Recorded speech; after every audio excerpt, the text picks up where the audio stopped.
నమస్తే, welcome to mega debate. Andhra Pradesh రాష్ట్ర రాజకీయాలు ఎడిపోతున్నాయి. ఎందుకంటే ఒకప్పుడు చాలా బలమైన పార్టీ వైసీపీ. మరి అటువంటి వైసీపీకి ఇప్పుడు పునాదులతో సహా కదిలిపోయే పరిస్థితి ఉందా?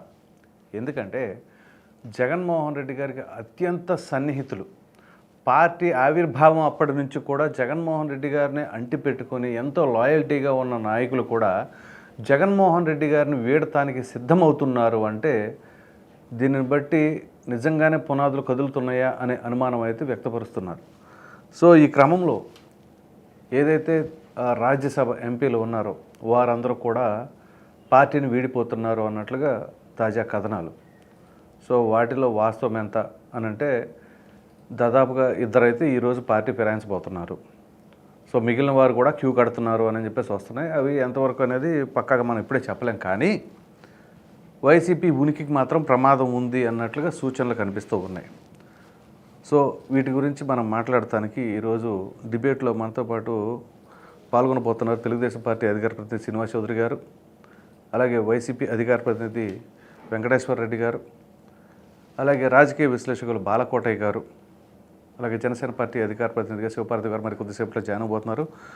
ముందుగా వెంకటేశ్వర రెడ్డి గారు, నమస్కారం అండి. నమస్తే అండి సార్. మీ పార్టీకి రాజ్యసభలో 11 మంది సభ్యులు ఉన్నారు, మంచి నెంబరు. అయితే ఇప్పుడున్న పరిస్థితుల రీత్యా ఏదైతే కొంతమంది ఎంపీలు పార్టీని విడిపోతున్నారు అని చెప్పేసి నిన్నటి నుంచి వార్తా కథనాలు వచ్చినాయి. అఫ్కోర్స్ మోపిదేవి వెంకటరమణ గారు పార్టీ ఆవిర్భావం అప్పటి నుంచి కూడా అఫ్కోర్స్ ఆయన రాజకీయ జీవితంలో కాంగ్రెస్ పార్టీతోనే ప్రారంభించి ఆ పార్టీతో ర్యాలీ, ఆ తర్వాత రాజశేఖర రెడ్డి గారు తదనంతరం జగన్మోహన్ రెడ్డి గారితో ఆయన మరలా జర్నీ కంటిన్యూ చేయడం కావచ్చు. అఫ్కోర్స్ జగన్మోహన్ రెడ్డి గారు కూడా అదే విధంగా వాళ్ళకు విలువనివ్వడం కూడా జరిగింది. ఆయన ఓడిపోయినా ఆయన మంత్రిని చేశారు ఎమ్మెల్సీ కోటాలో. ఆ తర్వాత ఏదైతే శాసన మండలి రద్దు చేస్తామని చెప్పేసి నిర్ణయం తీసుకున్నారో ఆ సమయంలో ఆయన తీసుకెళ్లి రాజ్యసభ ఎంపీని చేయటం. సో ఇంత ప్రాధాన్యత ఇచ్చిన నాయకులు కూడా మీ పార్టీ వీడిపోతున్నారు. ఏంటి అసలు కారణం చెప్పగలరా? ముందుగా ఆదాన వీక్షకులకి, మీకు ప్యానెల్లోని పెద్దలకి, రాష్ట్ర ప్రజలకి శుభోదయం. Good morning sir. ఇక్కడ మనం గతంలో చూస్తూ ఉన్నాం. ఇప్పుడు రాష్ట్రంలో ఉన్న కూటమి ప్రభుత్వానికి అత్యధిక మెజార్టీ తోటి 164 స్థానాలు వచ్చి బస్సు నిండిపోయి ఖాళీ లేని పరిస్థితి. ఉన్న బస్సునే డ్రైవర్ ఎలా లాగాలి, వీళ్ళందరినీ ఎలా గమ్యం చేర్చాలి అని తలమునకలు అవుతున్నారు. ఒక పక్క టైర్లు గుంగిపోతున్నాయి, ఒక పక్క టైంకు చేరట్లేదు, ఒక పక్క అందరినీ సాటిస్ఫై చేయలేకపోతున్నాము అని చెప్పేసి ఈ కూటమి ప్రభుత్వం రకరకాల ఇబ్బందులు పడుతూ ఉంది. దానికి కారణం నామినేటెడ్ పోస్టుల విషయంలో కావచ్చు, వాళ్ళకి ఆశావహులు ఉంటారు, ఎమ్మెల్యేలు ఉంటారు, వాళ్ళందరికీ మంత్రి పదవులు రాకపోవడం, భవిష్యత్తు ఒకవేళ టికెట్లు రాని వాళ్ళకి ప్రాధాన్యత కల్పించడం, లక్షల్లో సభ్యులు ఉండి వాళ్ళని ఎట్లా సాటిస్ఫై చేయాలనేది ఉన్న ప్రభుత్వమే తలమునకలు అవుతుంది. గతంలో కూడా మనం చూసాం 14లో చంద్రబాబు నాయుడికి ప్రభుత్వానికి ఏర్పడటానికి సరిపడా మెజారిటీ ఉండి అన్ని హంగులు ఉన్నా కానీ అప్పటి ప్రతిపక్షం మీద దృష్టి పెట్టి 23 మంది ఎమ్మెల్యేలని, 3 ఎంపీలని పార్టీలోకి తీసుకోవటం వల్ల తర్వాత ఎన్నికల్లో ఏం జరిగిందో మనం చూసాం. అట్లానే 19లో జగన్మోహన్ రెడ్డి గారికి, మా పార్టీకి 151 మంది ఎమ్మెల్యేలను ఇచ్చి, రాష్ట్ర ప్రజలు అత్యధిక మెజార్టీ ఇచ్చి, లక్షల మంది కార్యకర్తలను ఇస్తే కానీ తెలుగుదేశం పార్టీ వాళ్ళని కొంతమందిని చేర్చుకొని మా పార్టీ కూడా ఎన్ని ఇబ్బందులు పడిందో మేము చూసాం. కార్యకర్తలు మన కోసం పనిచేసిన వాళ్ళకి, మన కోసం త్యాగాలు చేసిన వాళ్ళకి మనం న్యాయం చేయకపోతే తదుపరి పరిణామాలు ఏం జరుగుతాయి అనేది మనం చూస్తూనే ఉన్నాం. ఇప్పుడు నేనేమంటానంటే, ఈ పార్టీ మారే వాళ్ళు, ఫిరాయింపులు చేసే వాళ్ళని వాళ్ళకేమో రాజకీయ అవగాహన లేక కాదు, వాళ్ళకేమి ఇది కాదు. ఒకవేళ మారితే, ఒకవేళ పార్టీలోకి ఇప్పుడు ఉన్నాయి మాత్రం పుకార్లే. ఎవరు కూడా స్టేట్మెంట్ ఇవ్వలేదు, ఎవరు కూడా జాయిన్ అవ్వలేదు, ఎవరు కూడా రాజీనామాలు చేయలేదు. కానీ ఒకవేళ పార్టీలోకి చేర్చుకుంటే చంద్రబాబు నాయుడు 14 నుంచి 19 వరకు ఏం పరిస్థితి వచ్చిందో, 19 తర్వాత మళ్ళీ 19 నుంచి 24 వరకు జగన్మోహన్ రెడ్డికి ఏ పరిస్థితి వచ్చిందో, అట్లానే 29లో కూడా ఇలాంటి పరిణామాలు చూడవలసి వస్తుంది. నేనేమంటానంటే క్లియర్ గా మన కోసం పనిచేసిన వాళ్ళని, మన కోసం త్యాగాలు చేసిన వాళ్ళని, మనల్ని గుర్తించిన వాళ్ళని, మనల్ని నమ్మిన వాళ్ళకి మనకి న్యాయం చేయడం వదిలేసి ఉన్న బస్సు ఫుల్ అయితే వాళ్ళని చేర్చుకుందాం వీళ్ళని చేర్చుకుందాం అనే ధ్యాస ప్రభుత్వానికి ఉంటే, ప్రభుత్వం ప్రతిపక్షం లేకుండా చూద్దాం, వాళ్ళని తీసుకొచ్చి ఇటు తీసుకొచ్చి అటు తీసుకొచ్చి చేద్దామని చూస్తే ప్రజలు అంత అమాయకులేం కాదు, ప్రజలన్నీ చూస్తుంటారు.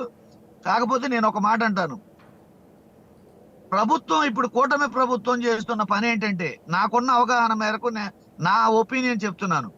కూటమి ప్రభుత్వం చేస్తున్న పని ఏంటంటే, రాష్ట్రంలో ఈవీఎంలు గోల, రాష్ట్రంలో హాస్టల్లో భోజనాల కలుషిత గోల, దారుణాలు, మానభంగాలు కావచ్చు, హత్యలు కావచ్చు, దోపిడీలు కావచ్చు, విధ్వంసాలు కావచ్చు, స్కూల్లో మధ్యాహ్న భోజనం సరిగా లేకపోవడం కావచ్చు, ఇట్లా సంక్షేమ హాస్టల్లో భోజనాలు సరిగా లేకపోవడం కావచ్చు, విద్య మీద దృష్టి పెట్టలేక, వైద్యం మీద దృష్టి పెట్టలేక హాస్పిటల్లో ఎలికలు కొరకడం కావచ్చు, ఇలాంటి విషయాలన్నీ మనం గమనించినప్పుడు వీటన్నిటిని డైవర్ట్ చేయడం కోసం కొత్తగా ఒక అంశాన్ని ప్రజల యొక్క వీటిని డైవర్ట్ చేయడం కోసం, ప్రజల యొక్క ఆలోచనని మరల్చడం కోసం ఇలాంటి కొత్త అంశాలను ఎత్తుకొని కొత్త పోకడలు పోయి సమస్యల్ని పక్కదారి పట్టించే ప్రయత్నం చేస్తున్నారని నేను అనుకుంటున్నాను. నేను క్లియర్ గా అంటున్నాను, పార్టీలు మారేవాళ్ళు, రాజకీయ నాయకులు వాళ్ళ అవసరాల కోసం, వాళ్ళ వ్యక్తిగతాల కోసం వాళ్ళు మారొచ్చు, మారకపోవచ్చు. కానీ కూటమి ప్రభుత్వానికి ఈ ప్రజలు ఏం తరుగు చేశారు? ప్రజలు అత్యధిక మెజార్టీ ఇచ్చారు, మీ మాటలు నమ్మారు, మిమ్మల్ని గెలిపించారు. మీరు పరిపాలన మానేసి వైసీపీ పార్టీ వాళ్ళు అది చేస్తున్నారు, వాళ్ళ ఇంట్లోకి ఎవరు దూరారు, వీళ్ళు ఏ పార్టీ మారుతున్నారు, వాళ్ళు ఏం చేస్తున్నారు, ఇవే టాపిక్లు ఇవే గనక పెట్టుకొని ప్రభుత్వం వాటి మీదే గనక దృష్టి పెడితే ఖచ్చితంగా మీరు రాబో ఎన్నికల్లో దెబ్బతింటారు. ఫస్ట్ పరిపాలన మీద దృష్టి పెట్టండి, ప్రజల సంరక్షణ మీద దృష్టి పెట్టండి, ప్రజా సంక్షేమం మీద దృష్టి పెట్టండి, ప్రజల విద్య మీద దృష్టి పెట్టండి, ప్రజల వైద్యం మీద దృష్టి పెట్టండి, ప్రజల పరిపాలన సక్రమంగా, మీరు అన్న మాటలు అభివృద్ధి మీద దృష్టి పెట్టండి, మీరు సంపద సృష్టిస్తానన్నారు దాని మీద దృష్టి పెట్టండి. వీటన్నిటి మీద దృష్టి పెట్టి పరిపాలించడం మానేసి ఇలాంటి చిల్లర పనులు గనక చేస్తే ఖచ్చితంగా ప్రజలు ఈ గతంలో ఈ రెండు పార్టీలకి ఎలా బుద్ధి చెప్పారో 29లో మళ్ళీ అలానే బుద్ధి చెప్తారు. అంటే మీ పాయింట్ ఆఫ్ వ్యూలో ఈ పార్టీలు ఫిరాయిస్తే మీ పార్టీకే మంచిదంటారు, అంతేనా? ఏది పార్టీలు ఎవరైనా మారారనుకోండి, అది మీకే మంచిది అంటారు? ఏ పార్టీకి మంచిది కాదు. పార్టీలు ఫిరాయించే వాళ్ళు వాళ్ళ అవసరాల కోసం మారుతారు. కానీ ప్రభుత్వాలకు కావచ్చు, పార్టీలకు కావచ్చు, ఒక దిశానిర్దేశం, ఒక లక్ష్యం అనేది ఉండాలి. వాళ్ళ వ్యక్తిగత అవసరాల కోసం మారుతున్నప్పుడు మనకేం తరిగైంది, మనం వాళ్ళని చేర్చుకుంటే ఏమొస్తుంది? వాళ్ళని ఇప్పుడు 124 మంది ఉన్నారు, వీళ్ళకే మనం అడిగిన పదవులు ఇవ్వలేకపోతున్నాం, వీళ్ళకే మనం నిధులు ఇవ్వలేకపోతున్నాం. అది వాళ్ళు చూసుకుంటారులేండి, ఆ పదవులు ఇస్తారా, ఎంగేజ్ చేసుకుంటారా అనేది ఆ పార్టీ తలనొప్పి. సరే, అలా అనుకున్నట్లయితే గతానికి ఇప్పటికి ఉన్న తేడా ఏంటంటే, ఒక్క నిమిషం వెంకటేశ్వర రెడ్డి గారు, ఒక్క నిమిషం, నేను మీరే మాట్లాడండి. ఏదైతే గతంలో రాజీనామాలు చేయకుండా పార్టీలు ఫిరాయించారు, కానీ ఈసారి చంద్రబాబు నాయుడు నిక్కచ్చిగా చెప్పారు. ఏంటి అంటే, మీరు రాజీనామా చేస్తేనే రండి, రాజీనామా చేయకుండా రావద్దు, నేను రానివ్వనానని చెప్పారు. చెప్పండి. సరే, రాజీనామా చేసినా కొత్త సీసాలో పాత సారాలాగా రాజీనామాలు చేసినా చెయ్యకపోయినా ఈ పార్టీ వాళ్ళు ఆ పార్టీలోకి పోతున్నారు. అల్టిమేట్ గా అదే కదా, ఈ పార్టీలో ఆ పార్టీలోకి పోతున్నారు. రాజీనామా చాలా తేడా ఉంటది కదా. అది టెక్నికల్ గా చాలా తేడా ఉంటది, అది ఖచ్చితంగా మోరల్ వాల్యూ కూడా, దాన్ని నేను ఏకీభవిస్తున్నాను. రాజీనామా చేసి వెళ్ళడం అనేది సిద్ధాంత పరంగా, మొరాలిటీ పరంగా, నైతికంగా చాలా గొప్ప విషయం. అది చేసే వెళ్ళాలి, చేసిన వాళ్ళనే తీసుకోవాలి. అది ఖచ్చితంగా నేను ఎప్పుడు అప్పుడు ఇప్పుడు ఒప్పుకుంటాను. నేనైతే క్లియర్ గా ఒకటే మాట చెప్తున్నాను. ఈ పార్టీలు మారడం వల్ల ప్రతిపక్షంలో ఉన్న పార్టీకి పెద్ద నష్టమేం లేదు. వాళ్ళు ఆల్రెడీ ఓడిపోయిన వాళ్ళు అవును. మళ్ళీ ఇంకో చోటని తీసుకొని మళ్ళీ వాళ్ళకి ఏదో పార్టీ మారారా అనిపించుకోవడం తప్పితే వాళ్ళ వల్ల ఒరిగేది మాకు పోయేది ఏం లేదు. మా పార్టీకి పోయేది ఏం లేదు. నిజంగా పోతే ఒకవేళ ఇవి కనుక పుకార్లు అయితే ఈ విషయాల మీద కథలు నడిపి ఈ విషయాల మీద ప్రభుత్వం కాలయాపన చేస్తే ఈ రోజు కాకపోతే రేపు నిజం బయటకు వస్తుంది, రేపు కాకపోతే ఎల్లుండి బయటకు వస్తుంది. నిజమైతే ఎవరు ఆపలేరు కదా. ఇవన్నీ తెలిసినప్పుడు ఏమవుతుందంటే ఆహా ఇది స్టెంట్, ఇది కేవలం మభ్య పెట్టడానికి చేసిన పని అని కనుక ప్రజలకు అర్థమైంది అనుకోండి, ఖచ్చితంగా దాని పర్యవసానం ప్రభుత్వాలు అనుభవిస్తాయి. రైట్, మరలా వస్తాను సార్. శ్రీనివాస్ చౌదరి గారు, good morning sir. Very very good morning Prasad గారు. సార్ ఏంటండి, మీ పార్టీ మీ బస్సు ఏమో ఫుల్ అయిపోయిందంట, టైర్లు ఏమో అరిగిపోయినాయి అంట, లాగలేకపోతున్నారంట. ఇలాంటి లాగలేని టైంలో కూడా ఎందుకు సార్ మీరు ఓవర్లోడ్ వేసుకోవటం, ఆ డ్రైవింగ్ చేయలేకపోతున్నారంట, చెప్పండి. ప్రసాద్ గారు, మొదట అదాంటి ప్రేక్షకులకి, మీకు అలాగే అమరావతి నేత పాల్కొండయ్య గారికి, వైసీపీ నేత వెంకటేశ్వర రెడ్డి గారికి నమస్కారాలు. నమస్కారం. రాష్ట్రంలో రాజకీయాలపైన పరిణామాలపైన ఎప్పటికప్పుడు కరెంట్ అఫైర్ ఇస్తున్నటువంటి ఆదాన్ వారి టీవీలు కూడా మంచి విషయాలు ప్రస్తావిస్తున్నారు. ఈరోజు కూటమి అధికారంలోకి వచ్చింది. ఆగమేఘాల మీద అభివృద్ధి కార్యక్రమాలు జరుగుతున్నాయి. పోలవరాన్ని నిధులు ఇస్తున్నారు. 60,000 కోట్లతో అమరావతిని ముందుకు తీసుకెళ్తున్నాం. ప్రతి కాన్స్టిట్యూన్సీలో అభివృద్ధి కార్యక్రమాల పనులపైన గతంలో చేసిన ప్రభుత్వాలు తప్పిదాలన్నీ కూడా సరిదిద్దుతూ మంచి విద్యా విధానాన్ని, ఆరోగ్యశ్రీ బిల్లు పూర్తి స్థాయిలో చెల్లించి పూర్వవైభవాన్ని తీసుకొస్తున్నాం. ఇవన్నీ వాళ్ళకి కనపడట్లా. సో సాక్షి టీవీలో వచ్చే వార్తలే మాట్లాడితే మనం ఏం చేయలేం. అయితే మీరు ప్రస్తావించిన విషయం ప్రజలకు, రాష్ట్రానికి ఎంతో ఉపయోగకరమైన విషయం. ఈరోజు ఏదైతే ఒక ఛాన్స్ అని వచ్చిన వైఎస్ఆర్సీ పార్టీ చివరి ఛాన్స్ గా మిగిలిపోయే పరిస్థితి. అంటే కేల్కతం దుకాన్ బంద్, ఇస్సా కలాసా, ఏంటికి ఈ పరిస్థితి వచ్చింది? ఒకప్పుడు నా కట్అవుటే గెలిపిస్తుంది, నేను గీసిందే గీత, నేను మాట్లాడింది వేదం, నేను ఎవరు చెప్తే వాళ్ళు గెలుస్తారని చెప్పిన జగన్మోహన్ రెడ్డి గారు కాంగ్రెస్ పార్టీ నుంచి పార్టీని తీర్చుకున్న విషయాన్ని మర్చిపోయారు. ఈయన సొంతంగా ఎక్కడ పార్టీ నిర్మించలా, వేరే పార్టీ నుంచి తను కొంచెం పరుగు తెచ్చుకున్నారు. ఒక రంగా కాంగ్రెస్ వెనుపోటు పొడిచారు అనవచ్చు. ఎందుకు అమ్మానాల్సి వచ్చిందంటే కాంగ్రెస్ లో చాలా సీనియర్లు, బొత్స గాని మోపిదేవ్ గాని చాలా మంది ముందే రాజశేఖర రెడ్డి గారితో పయనం చేసిన వాళ్ళు ఉన్నారు. జగన్మోహన్ రెడ్డి గారు వైఎస్ఆర్సీపీ పార్టీ పెట్టడంతో ఓ మంచి పరిణామాలు వచ్చాయని చెప్పి నమ్మారు గుడ్డిగా. నమ్మడమే కాకుండా వచ్చి పార్టీలో విరవిధేయులుగా ఉన్నారు. మోపిదేవి వెంకటరమణ గాని, చాలా మంది సునీతమ్మ గారు కానీ, చాలా మంది ఇప్పుడు ఎవరైతే మారిపోవాలని కోరుకుంటున్నారో కూడా ఈరోజు నేను చూసిన పేపర్లో కానీ, ఇప్పుడు మీరు ఇవన్నీ ఎందుకు మాడుతున్నా అంటే మీరు కూడా చర్చలు పెట్టారంటే నిప్పులన్నీ పొగరాదు సార్. ఇప్పుడు వాళ్ళు గతంలో మాకు 11 మంది రాజ్యసభ మెంబర్లు ఉన్నారు, 4 ఎంపీలు ఉన్నారు, మాకు తిరుగులేదు, మేము కేంద్రాన్ని శాసించగలం అని చెప్పి విజయసాయిరెడ్డి గారు, జగన్మోహన్ గారు అన్నారు చక్రం తిప్పుతాం మేమని. మరి ఈ చక్రాలు ఏమయ్యాయి? ఒకప్పుడు రాజకీయాల్లో శాశ్వత శత్రువులు, శాశ్వత మిత్రులు ఉంటారని చెప్పేవాడు. ఈరోజు మీ పార్టీని నమ్మి మీ ఎంపీలు, మీ ఎమ్మెల్యేలు మీ పార్టీలో గెలిచి మీ పార్టీ జెండా పైన నిలబడిన వాళ్ళు ఎందుకు వెళ్ళిపోతున్నారు? మరి జగన్మోహన్ రెడ్డి గారు ఒక ఛాన్స్ అని చెప్పి, ఒకప్పుడు నేనే లీడరు, నాకంత గొప్ప నాయకుడు లేడు చెప్పిన జగన్మోహన్ రెడ్డి గారు నమ్మి మీతో వస్తే వాళ్ళకి ఇచ్చిన విలువ ఏంది? మీ పార్టీ తగిన స్థానం ఇచ్చి ఉంటే ఎందుకు వెళ్ళిపోతారు? సో కాపాడుకోలేక ఒక్క పోర్ల పడుతున్న వైఎస్ఆర్సీపీ పార్టీ నాయకులు దాన్ని సమర్థవంతంగా పక్క పార్టీ మీద కరెక్ట్ కాదు కదా. ఈరోజు రాజ్యసభలో మోపిదేవి వెంకటరమణ కావచ్చు, గోళ్ళ సుబ్బారావు గారు కావచ్చు, మస్తారావు గారు కానీ టీడీపీ నుంచి రావాలని కోరుకుంటున్నారని వాళ్ళు చర్చలు జరుపుతున్నారు. అలాగే రఘునాథ్ రెడ్డి, నిరంజన్ రెడ్డి, అయోధ్యరామరెడ్డి వాళ్ళు బీజేపీకి వెళ్ళాలని పర్వింతన ఇలాంటి వాళ్ళు ఆ ప్రయత్నం చేస్తున్నారు. ఇది పెద్దల సభలో వాళ్లే ఆ ప్రయత్నం చేస్తా ఉంటే మండల సభలో ఉండేటువంటి ఎమ్మెల్సీలకు మండింది. కోత సుచేత గారు కూడా ఈరోజు నేను రాజీనామా చేస్తున్నాను, మండలంలో కూడా చిల్లికొస్తామని చెప్పి ఆవిడ ముందుకెళ్తాం. ఇవన్నీ స్పెక్యులేషన్స్, గాసిప్స్ అని నేను నమ్మనండి. ఎందుకు అమ్మన్నది వచ్చిందంటే పూర్తి స్థాయిలో జగన్మోహన్ రెడ్డి గారు వైఎస్ఆర్సీపీ పార్టీకి భవిష్యత్తు లేదు. అప్పుడున్న కింది స్థాయి, క్షేత్రస్థాయి నాయకుల కాడి నుంచి మండల, జిల్లా, నియోజకవర్గ స్థాయిలందరూ కూడా ఆల్రెడీ పక్క పార్టీ వైపు వెళ్ళిపోతున్నారు. కార్యకర్తలు నిర్మాణం లేని వైఎస్ఆర్సీపీ పార్టీ 2029లో మళ్ళీ ఎన్నికల్లో పోటీ చేసే అవకాశం లేదు. కాబట్టి జగన్మోహన్ రెడ్డి గారి కేసులు విచారణలోకి వస్తే ఆయన జైలు పరిమితం అయిపోతాడు. మరి పార్టీ నడిపేది ఎవరు? జాతీయ ప్రధానంగా అధ్యక్షురాలుగా ఉన్నటువంటి విజయలక్ష్మి గారు కూడా పక్కకి వెళ్ళిపోయారు. చెల్లె ప్రధాన పాత్ర వహించి ముఖ్యమంత్రి పదవికి ఇంకా ఉన్నటువంటి అవకాశం ఇచ్చిన శర్మిలా గారు పక్క పార్టీకి వెళ్ళి వేరే పార్టీకి వెళ్ళిపోయారు. సో కుటుంబ సభ్యులు దూరం అయ్యారు. మీరు నమ్ముకున్న సజ్జల రాగుల జొన్నల కూడా వాళ్ళు పక్క వెళ్ళిపోయారు. కార్యకర్తలు ఆల్రెడీ వెళ్ళిపోయారు. ప్రజలు మాకు వద్దని చెప్పి పక్కన పెట్టేశారు. ఇంకా చల్లని రూపాయి ఆంధ్ర రాష్ట్రంలో ఏం చేస్తుంది? కాబట్టి ఏమనుకుంటున్నారు? దీపం ఉండగానే ఇల్లు చక్కబెట్టుకోవాలి. సో మేము మా పార్టీ నాయకులు క్లియర్ గా చెప్పారు, అయ్యా మీరు వేరే పార్టీ అజెండా గెలిస్తే ఆ జెండా పైన గెలిచిన వాళ్ళు అయితే మాకు వద్దు, మీరు రిజైన్ చేసుకుని వస్తారు రండి, నిజాయితీ ఉన్నోళ్ళు తీసుకుంటామని చెప్పి ఒక ఓటు అయితే వాడాం. సో అదేం అబద్ధం చెప్పట్లా. అంటే రాజకీయాల్లో ఈ పక్క ఆ పక్క మారడం ఈ రోజు చరిత్ర కాదు. ఎన్నో ఏళ్లుగా అన్ని పార్టీలో మారుతున్నారు, వస్తున్నారు. అందుకే నీకు రాజకీయాల్లో శాశ్వత శత్రులు ఉంటూ శాశ్వత మిత్రులు ఉంటూ చెప్పడానికి కారణం.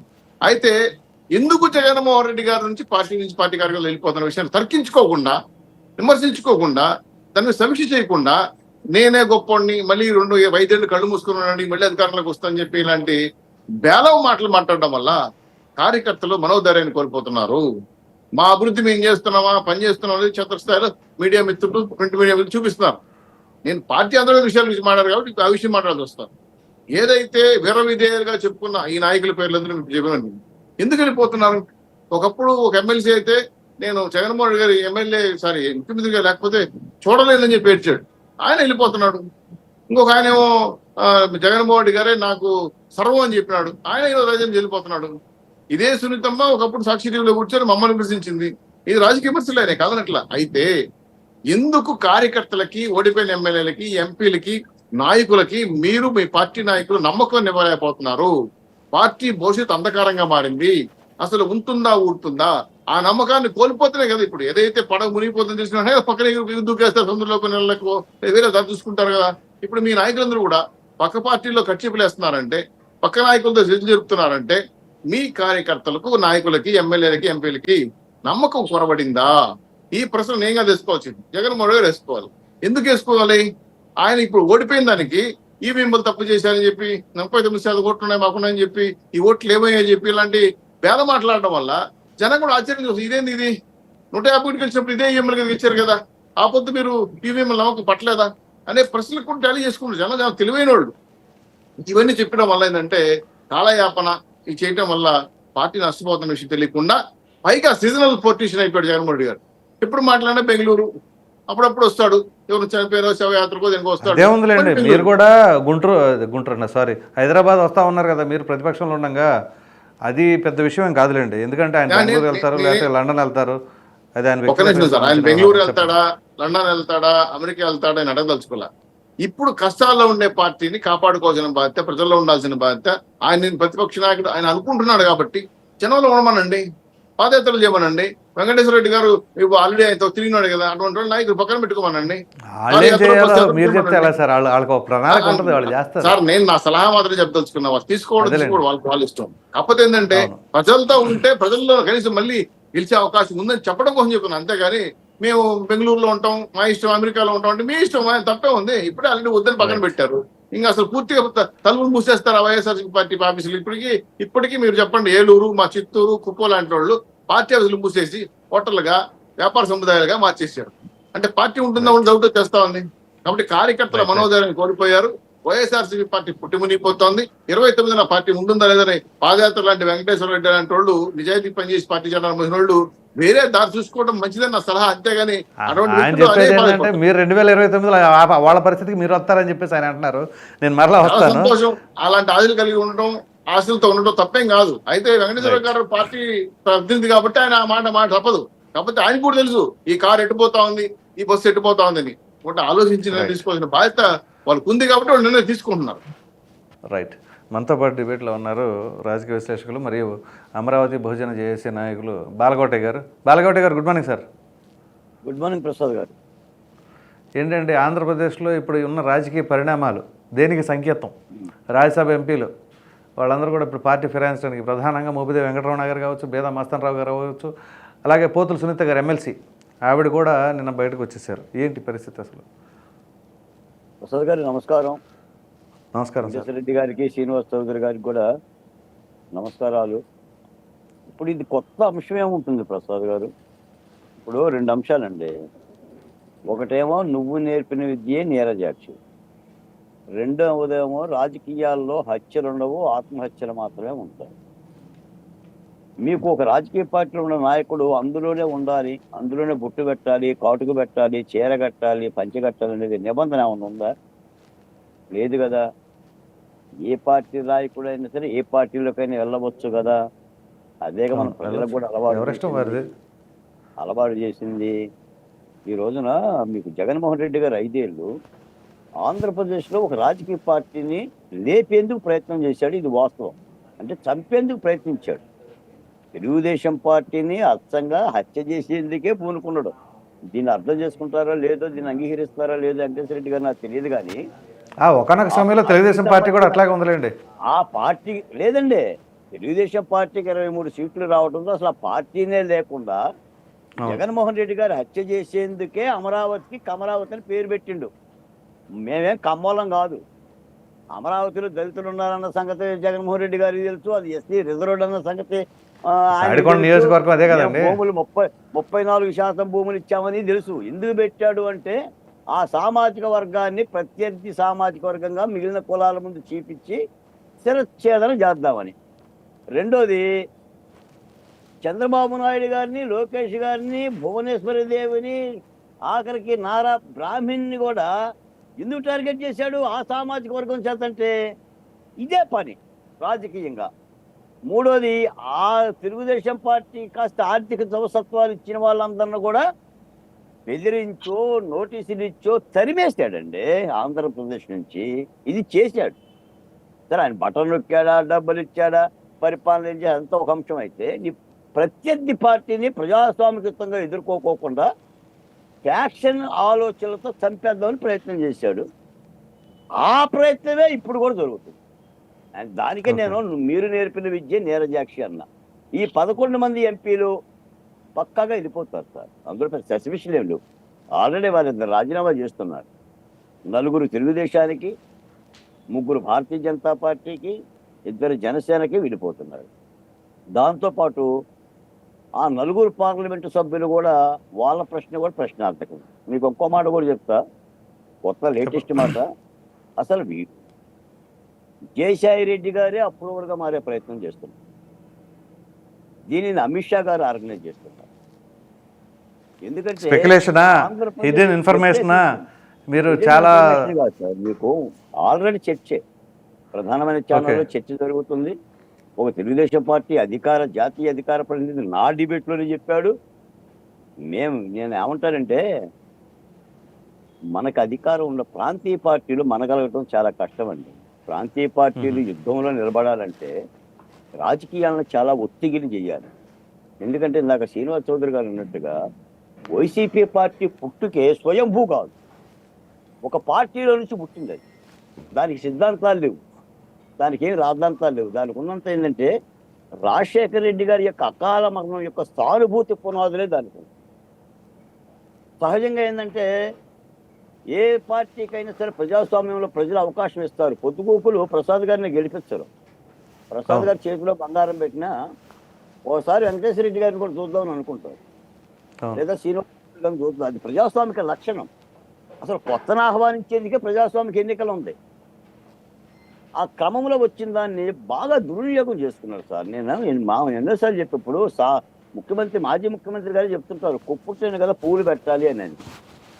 ఇప్పుడు 5-6 పువ్వులు ఉన్నాయి కానీ కొప్పు లేదు, కొప్పు పోయింది. మరి ఇప్పుడు ఏం చేయాలి? మీకు చంద్రబాబు నాయుడు గారి మాటల్లో మాట అర్థమైందా? ఆ భూతాన్ని మళ్ళీ ఆంధ్రప్రదేశ్లో అడుగు పెట్టనివ్వద్దు అని చంద్రబాబు నాయుడు గారు అన్నారు. అంటే అర్థం ఏంటండి? అంటే అర్థం ఏంటి? దాన్ని సీసాల బంధించమనే కదా, దాన్ని రాష్ట్ర పొలిమేరల నుంచి వెళ్ళగొట్టమనే కదా, ఆ భూతం ఎప్పుడు వచ్చినా కూడా రాష్ట్రానికి ప్రమాదం ఉందనే కదా. ఏ మాటలు జగన్మోహన్ రెడ్డి గారు కూడా అన్నారు కదా అధికారంలో ఉండగా తెలుగుదేశం పార్టీని ఉద్దేశించి. అందుకనే ఇప్పుడు మీకు ఏంటంటే ఆ పరిస్థితి వచ్చింది. అది ఇప్పుడు నువ్వు నేర్పిన విద్య నీరజాక్షి అంటే అదే. మీరు ఎంతమందిని జగన్మోహన్ రెడ్డి గారు వేధించారో మీకు తెలుసు కదా సార్. ఇప్పుడు అచ్చెన్నాయుడు గారిని అరెస్ట్ చేసి ఫైల్స్లో తిప్పారా?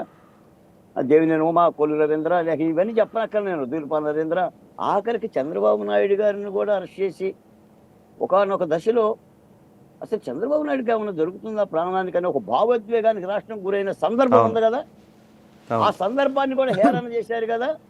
కాబట్టి ఇలాగనే జరుగుతుంది. ఎందుకంటే రాజకీయాల్లో ఈ నాయకులను మొత్తం ఎంపీలని ఎమ్మెల్యేలని వాళ్ళు ప్రజాస్వామ్యానికి వాళ్ళే ప్రభువులండి. ఏ పార్టీకైనా దవసత్వాలు వాళ్ళే చట్టసభల్లో. ఆ ఉన్న నలుగురిని బీకేశారు అనుకోండి, ఆ పార్టీ మళ్ళీ ప్రశ్న అవుతుంది. అంటే పూర్తిగా పోతుందా, ఇక వైసీపీకి నూకలు జరుగుతాయా, మళ్ళీ తిరిగి లెగవదా అని నేనైతే అనను. తిరిగి లేస్తుందో లేదో ఆ పార్టీ నాయకుడి యొక్క వాళ్ళు లేకపోతే ప్రజాబలం ఉంది కదా వాళ్ళకి 40% ఓటింగ్ వచ్చింది, ప్రజాబలం ఉంది, వాళ్ళు కాదు కొత్త నాయకులు తీసుకొచ్చుకుంటారు. మరి కాంగ్రెస్ పార్టీ కూడా ఆంధ్రప్రదేశ్ లో 3 సార్లు అధికారంలోకి వచ్చింది, ఇప్పుడు ఉందా? అది స్వయం కృతాపరాధం అంటే మామూలుగా కాదు, రాష్ట్ర విభజన ఇప్పుడు కాదు, ఇంకో 30 ఏళ్ళు అయినా కానీ కాంగ్రెస్ ని ఎవరో కూడా దగ్గర రానిరు. ప్రసాద్ గారు రాజశేఖర రెడ్డి గారు 2 సార్లు ముఖ్యమంత్రి అయ్యారు, బ్రహ్మాండమైన ఓటింగ్ బలం ఉంది. ఇప్పుడు కాంగ్రెస్ పార్టీని ఆంధ్రప్రదేశ్లో ఎత్తుకోవాలంటే కాంగ్రెస్ ఎత్తుకోవాలి. ప్రజాబలమే ఉంది కదా, ఎందుకు పోయింది? మీకు కొమ్మలు నరికేసిన తర్వాత ఏంటి, కాండాలు నరికేసిన తర్వాత చెట్లు ఉండవు. రాజకీయాల్లో ఇదొక చెప్పాను కదా, హత్యలు ఉండవు, ఆత్మహత్యలు ఉంటాయని.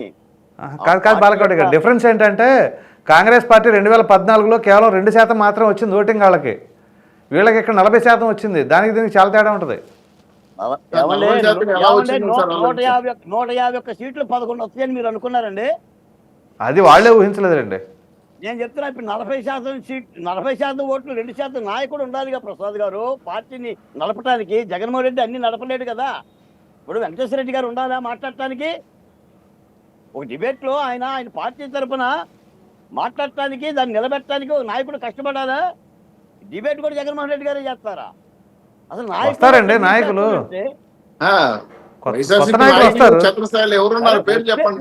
వస్తే మంచిదేగా ప్రసాద్ గారు, వస్తే మంచిదే కాదని నేను అంటున్నా. ప్రజాస్వామ్యంలో రావాలనే కోరుకోవాలి మనం.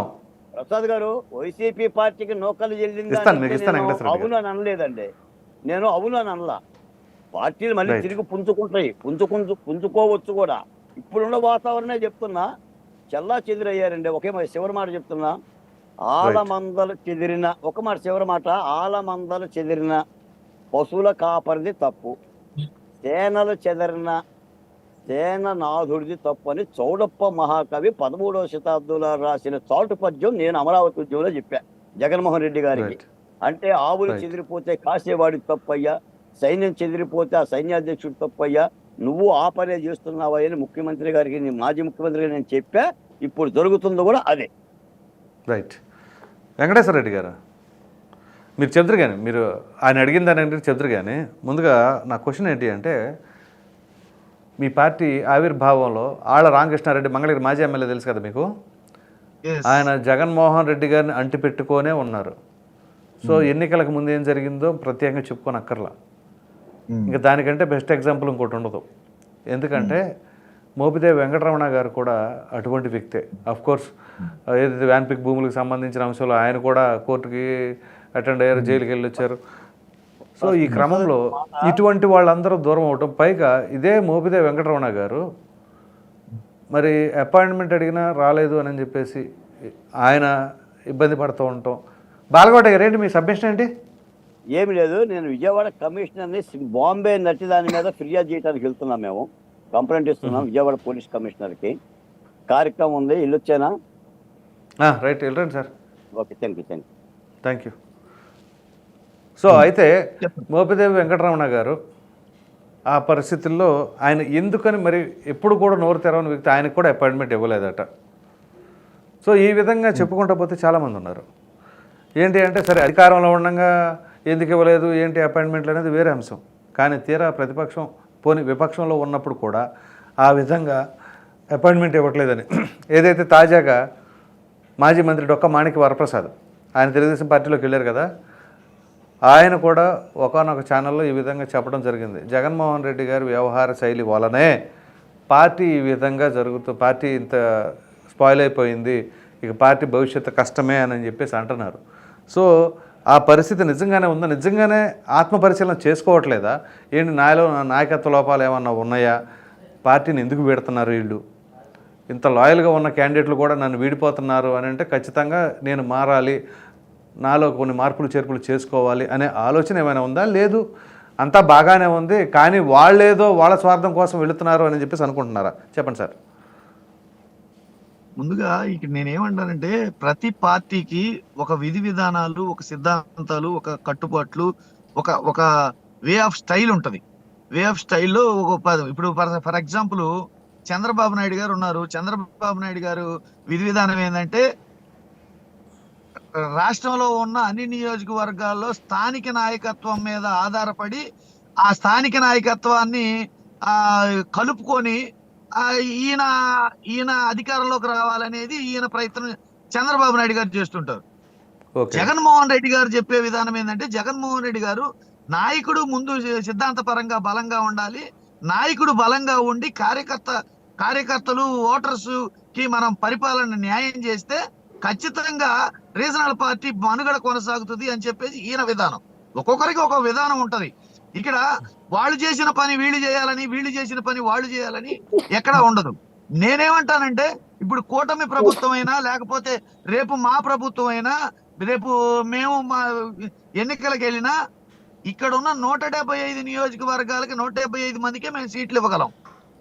ఉన్న నామినేటెడ్ పోస్టులు ఏమన్నా ఉంటే ఆ నామినేటెడ్ పోస్టులు ఏవైతే ఉన్నాయో వాళ్ళ వరకే అకామిడేట్ చేయగలం. కొత్తగా ఈ రాష్ట్ర ప్రజలందరినీ అన్ని పార్టీల వాళ్ళందరినీ చేర్చుకొని అందరికీ ఇప్పుడు ఒక్కొక్కరు ఇప్పుడు తెలుగుదేశం పార్టీలో చేరినంత మాత్రాన, కూటమి ప్రభుత్వంలో చేరినంత మాత్రాన ఆయన ఒక్కో నియోజకవర్గానికి 3-4 సీట్లు 5-6 సీట్లు ఏమి ఇయ్యలేడు. ఆయన ఇచ్చేది ఒక సీటే. ఇక్కడ మా సీట్ రాని వాళ్ళందరూ, పదవి దక్కని వాళ్ళందరూ, నిధులు దక్కని వాళ్ళందరూ, సంపాదన కోల్పోయిన వాళ్ళందరూ, వీళ్ళందరూ ఖచ్చితంగా మాకు ఇది కావాలని ఆశించే వాళ్ళందరూ ఒకే పార్టీలో ఉంటారనేది పక్కన పెట్టండి. ఎన్నికలు వచ్చిన తర్వాత వీళ్ళందరూ ఇచ్చేది ఒకరికే సీటు, పోటీ చేసేది ఒకరే. అట్లనే మేము కూడా మాకు ఓటు బ్యాంకు నిలబెట్టుకోవటమే మా విధానం. అట్లనే మేము శాచ్యురేషన్ పద్ధతిలో ప్రజలకు డైరెక్ట్ ఓటరు మా విధానాన్ని మేము నమ్ముకున్నాం. జగన్ టు ఓటరు, డైరెక్ట్ గా ఓటర్నే మేము నమ్ముకున్నాం.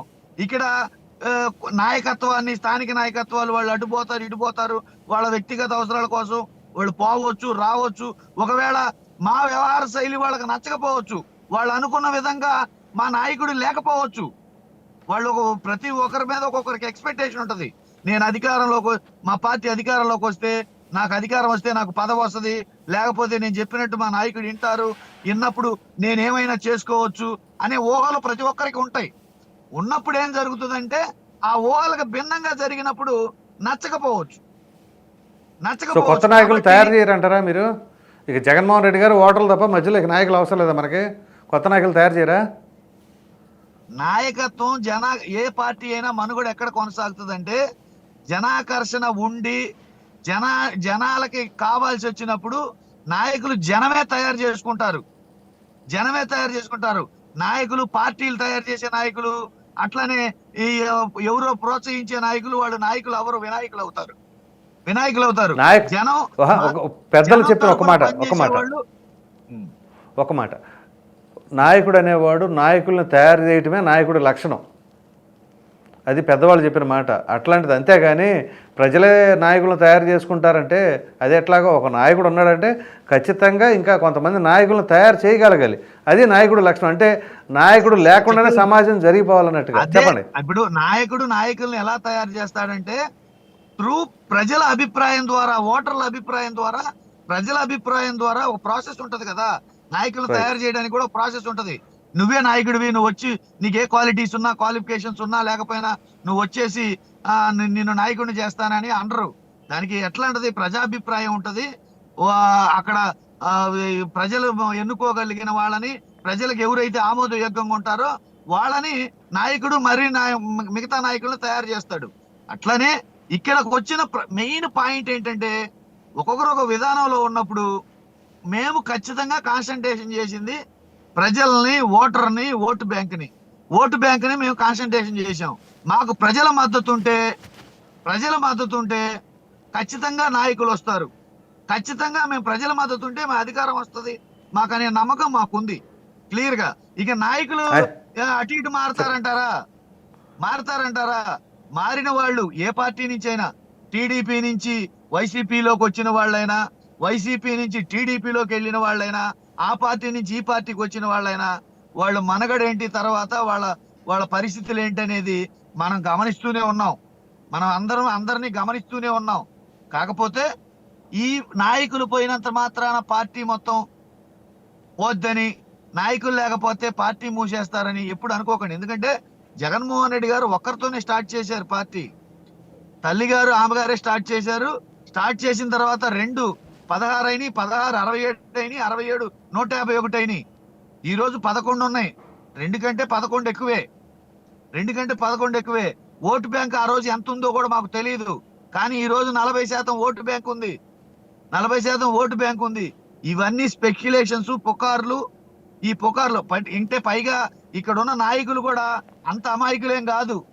ఈ పార్టీలోంచి ఆ పార్టీలోకి పోతే ఏదో రథం ఎక్కించి ఊరేగిస్తారని, అక్కడేదో గొప్ప జరుగుతని అని ఊహించే నాయకులేం కాదు. మరి అన్ని తెలిసి ఎందుకు వెళ్తున్నారు అంటారు? ఇక్కడి నుంచి అక్కడికి పోతే ఏం జరుగుతుందో తెలిసి వెళ్ళినాక చూద్దాం. వెళ్ళినాక వాళ్ళు ఏం స్టేట్మెంట్ ఇస్తారో చూద్దాం. అంటే చంద్రబాబు నాయుడు గారు నాయకుడు కొత్తగా అవ్వలేదు కదండి. ఆయన గత 40 ఏళ్ళుగా నాయకుడే. సో ఆయన వ్యవహార శైలి ఏంటి కొత్తగా చెప్పే పని లేదు. వెళ్ళిన తర్వాత ఆయన ఏం స్టేట్మెంట్ ఇస్తాడో చూద్దాం. ఆ స్టేట్మెంట్ ఇచ్చిన దాన్ని బట్టి ఆ స్టేట్మెంట్ కొన్న శాంటిటీ ఏంటి దాని మీద చూద్దాం. ఇక్కడేమి ఏమో మీ మాటలను బట్టి నాకు అనుమానం వస్తుంది, మీరేమైనా కోవర్ట్ ఆపరేషన్ చేస్తున్నారేంటి? ఒక చిన్న మాట నేనేమంటానంటే, ఈ మధ్యలో ఎన్నికలు వస్తాయని మేము అనుకోవట్లా. 5 ఏళ్ళు ఈ ప్రభుత్వం ఉంటదని మేము నమ్ముతున్నాం. 5 ఏళ్ల వరకు మా పార్టీ ఉంటదని మేము నమ్ముతున్నాం. మేము ఖచ్చితంగా 29లో ఈ అదేం మాట సార్, మీరు లేనిపోయిన అనుమానం తీసుకొస్తున్నారు. ఈ 5 ఏళ్ల పాటు మా పార్టీ ఉంటుందని మేము నమ్ముతున్నాం ఏంటి? అసలు ఈ ప్రశ్న ఎవరికి మీరు అలా చెప్తారా మాట? సరే మీరు మీ అనుమానాలు ఎన్నైనా చేసుకోండి. మాకు ఒక విధానం ఉంటది కదా, మాకు ఒక మైండ్ సెట్ ఉంటది కదా. మీ అనుమానాలు ఎన్నైనా చేసుకోండి. మేము క్లియర్ గా ఒకటే చెప్తున్నాం. ఏమంటున్నాం? ఎన్నికలకు ఈ ప్రభుత్వం సరిగ్గా పని చేయకపోతే, ఈ ప్రభుత్వం సరిగ్గా మనుగడ ఇది చేయకపోతే, ఈ ప్రభుత్వం తప్పులు కనుక చేస్తే ప్రజలు సహిస్తారని మేము అనుకోవట్లా. ఇక్కడున్న పార్టీలేవి కొత్త కాదు. ఎందుకంటే చంద్రబాబు నాయుడు గారు ఆల్రెడీ ఎగ్జిస్టింగ్ పొలిటీషియనే. అట్లానే పవన్ కళ్యాణ్ గారు 15 ఏళ్ల నుంచి ప్రజాస్వామ్యంలోనే ఉన్నారు. బీజేపీ ఇప్పుడు పార్టీ కాదు. మేము ఆల్రెడీ ఒకసారి అధికారం అనుభవించున్నాము. జగన్మోహన్ రెడ్డి గారేంటి, చంద్రబాబు నాయుడు గారేంటి, పవన్ కళ్యాణ్ గారేంటి, బీజేపీ వాళ్ళు ఏంటి అనేది అందరికి తెలిసిన వాళ్ళే. తెలియని వాళ్ళు ఎవరు లేరు. కాబట్టి మనం ఏంటి, నా జగన్మోహన్ రెడ్డి గారి గురించి నేను గొప్పగా చెప్పినా, చంద్రబాబు నాయుడు గారి గురించి శ్రీనివాస్ గారు గొప్పగా చెప్పినా, పవన్ కళ్యాణ్ గారి గురించి ఇంకొకరు గొప్పగా చెప్పినా, ఎవరైనా సరే ప్రజలు మనం చెప్పేది వింటారనుకోవడం పొరపాటు. ప్రజలకు ఒక ఐడియా ఉంటది, వీళ్ళ మీద ప్రజలకు ఒక అవగాహన ఉంటది. వాళ్ళ యొక్క నేచర్ మీద, వాళ్ళ యొక్క బిహేవియర్ మీద, వాళ్ళ యొక్క యాటిట్యూడ్ మీద ప్రజలకు ఒక అవగాహన ఉంటది. ఆ అవగాహన ఎన్నికలు వచ్చినప్పుడు ఏం చేస్తారో మనం చూసాం. 14 నుంచి 19 తర్వాత 19కి ఎన్నికలకు ఏం చేశారో చూసాం. 24కి ఎన్నికలకు ఏం చేశారో చూసాం. 29కి సెటిల్డ్ గా ఆ పార్టీ పోద్ది, మొత్తం అధికారంలో మేమే ఉంటామని చెప్పడం అనేది అవివేకం అంటున్నా. మొత్తానికి మొన్న 2024 ఎన్నికల ఫలితాల వలన మీరు చాలా వరకు ఎనాలిసిస్ బాగానే చేయగలిగారు. ఇదే ఎనాలిసిస్ మీ అధినాయకత్వం కూడా చేసుకుంటే బాగుంటుంది అనేది ఒకటి. ఆ తర్వాత మీకు ఇక్కడ కొన్ని డిసడ్వాంటేజెస్ అనాలి, తెలుగుదేశం పార్టీకి అడ్వాంటేజెస్ అనాలి. కానీ 2026లో డీలిమిటేషన్ జరగబోతుందట. ఈ 175 కాస్త 225 నియోజకవర్గాలు కాబోతున్నాయి. అప్పుడు దానివల్ల ఇప్పుడు కొత్తగా వచ్చిన వాళ్ళని కూడా అకామిడేట్ చేయడానికి స్కోప్ ఉండొచ్చుగా. మంచిదే, మేము దాన్ని ఆహ్వానిస్తున్నాం. మాకు లీడర్షిప్ పెరుగుతుంది, మాకు అకామిడేట్ చేయడానికి మేము ఇప్పుడు 175 మందికి అభ్యర్థులకి మేము టికెట్లు ఇవ్వగలుగుతున్నాం. అట్లానే రేపు 250 మందికి కూడా టికెట్లు ఇవ్వగలం. 225 మందికో ఎంత అయితే అంతమందికి మేము టికెట్లు ఇవ్వగలుగుతాం. మేము క్లియర్ గా ప్రజాభిప్రాయాన్ని నమ్ముకొని ఉన్నాం. ప్రభుత్వం ప్రభుత్వం పరిపాలన, ఎందుకంటే మనం 14 నుంచి 19 వరకు చంద్రబాబు నాయుడు గారిని చూసాం. హామీలు ఏమి ఇచ్చారు, అవి అమలు జరగకపోతే ప్రజలు ఏం చేశారని. ఇప్పుడు 24 నుంచి మళ్ళీ ప్రజలు దే ఆర్ అబ్జర్వింగ్, వెయిట్ చేస్తారు, చివరి వరకు చూస్తారు.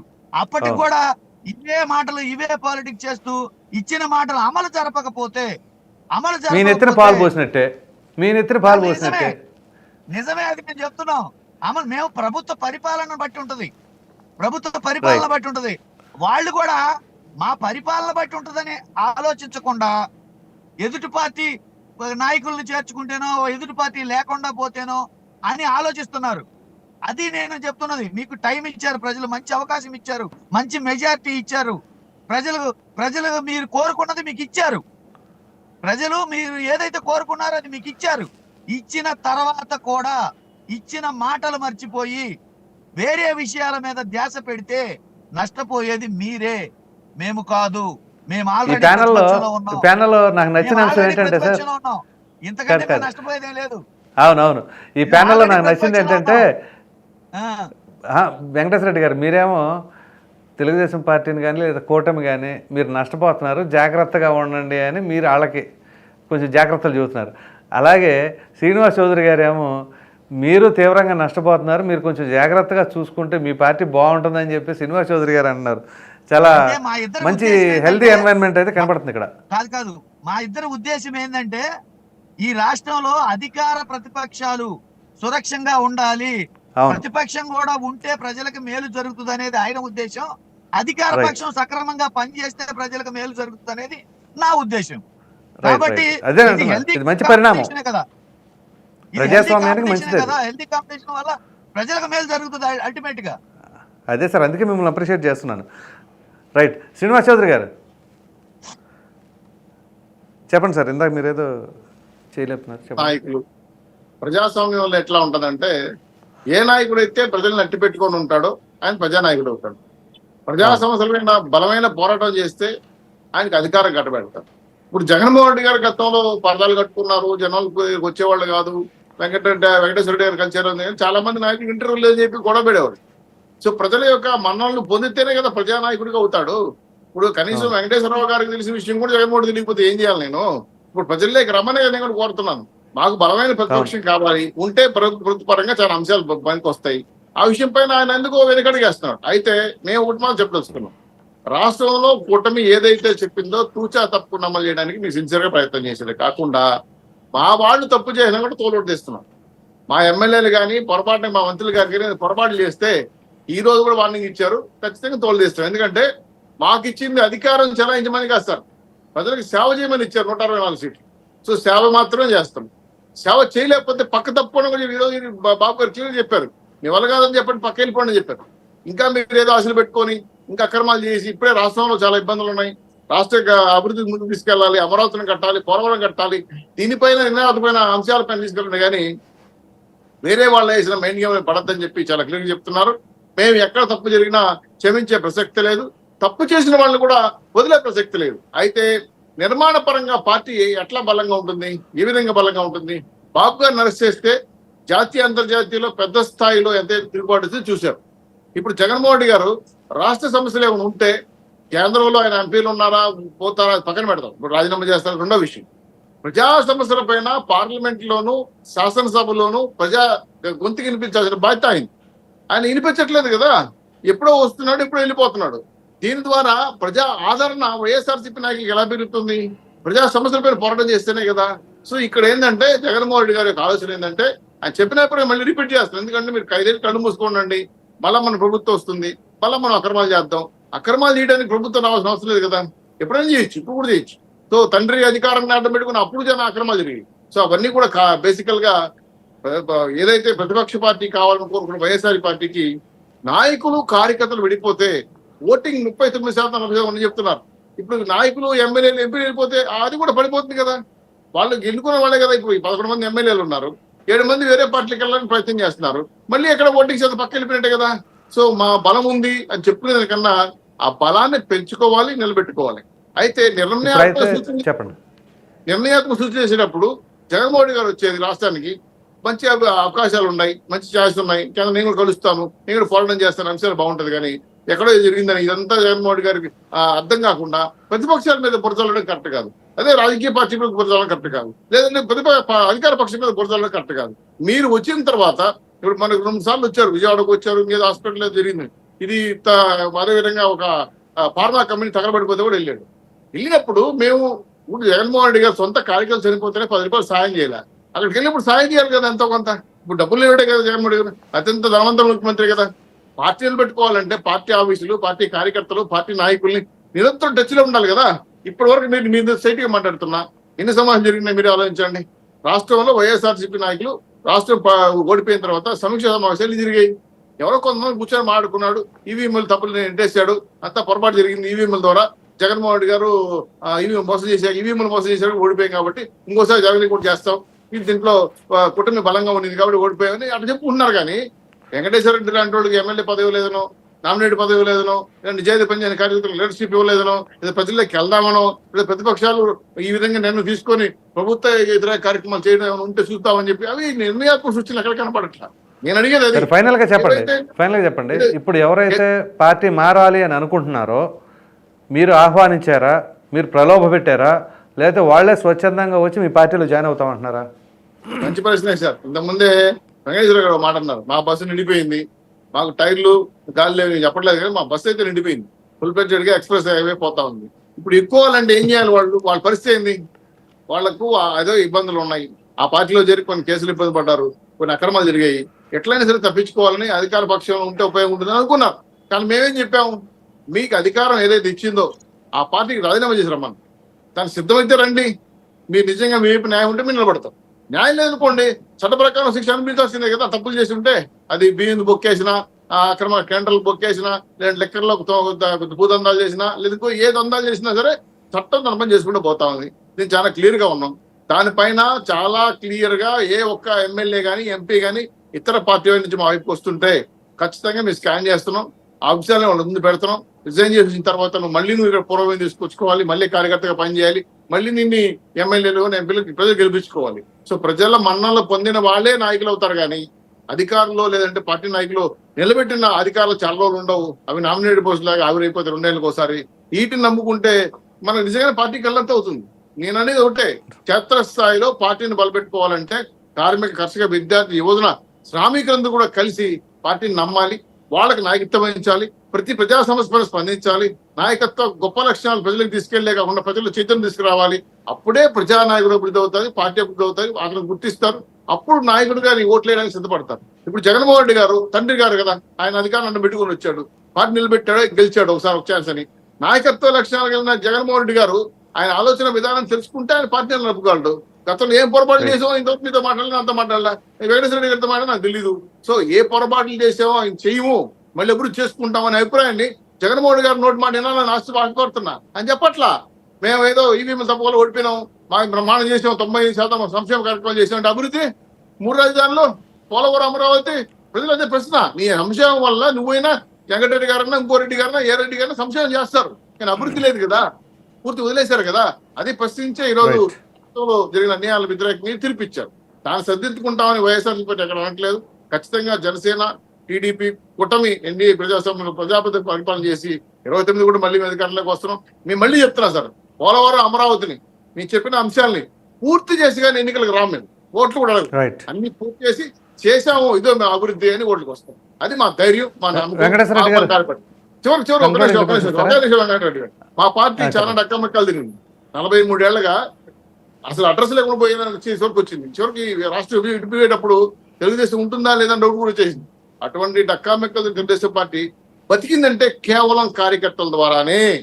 అది మైనస్ గా ఉన్నట్టు జగన్మోహన్ రెడ్డి గుర్తించట్లా. పార్టీలో కార్యకర్తలు వైఎస్ఆర్సీపీ లేరు, ఆ విషయం గుర్తించకుండా మేము ఉంటాం, గెలుస్తాం అంటే అది కలగా మిగిలిపోతుంది నా ఉద్దేశం. రైట్ సార్, వెంకటేశ్వర రెడ్డి గారు కంక్లూజన్ ఇవ్వండి 1 minute లో. శ్రీనివాస్ చౌదరి గారు చెప్పిన ప్రతి సూచనని, మాకు ఉపయోగపడే ప్రతి అంశాన్ని మేము విన్నాము, మేము ఉన్నాము. ఖచ్చితంగా మేము అవన్నీ మాలో ఉన్న మైనస్లు మాకు పనికొచ్చే ఉన్నది. నేనే ఆల్రెడీ మీరు డిబేట్ లో ఉన్నప్పుడే శ్రీనివాస్ చౌదరి గారు అనేక రకాల డిబేట్లలో మేము కొన్ని పొరపాట్లు చేశాము, ఓడిపోయాము, అవును. అవన్నీ మేము సవరించుకుంటామని నేను చెప్పినట్టు గుర్తు. మీరు అది మీకు గుర్తుందో లేదో మీరు ఖచ్చితంగా చెప్తున్నారు సార్, మేము మీ మా అధిష్టానం ఆ పార్టీలో విధంగా భావిస్తుందా లేదా? జగన్మోహన్ రెడ్డి చెప్పాలి గారు మీరు కాదు, మీరు జగన్మోహన్ రెడ్డి చెప్పారు. గారు కూడా జగన్మోహన్ రెడ్డి గారు కూడా ఆ దిశగానే ఉన్నారు.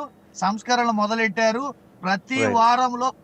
వారంలో 2 రోజులు అందరినీ పిలిచి నియోజకవర్గాల వారీగా చర్చలు మొదలెట్టారు. మీకు ఆ సమాచారం ఉందో లేదో, చర్చలు మొదలెట్టారు.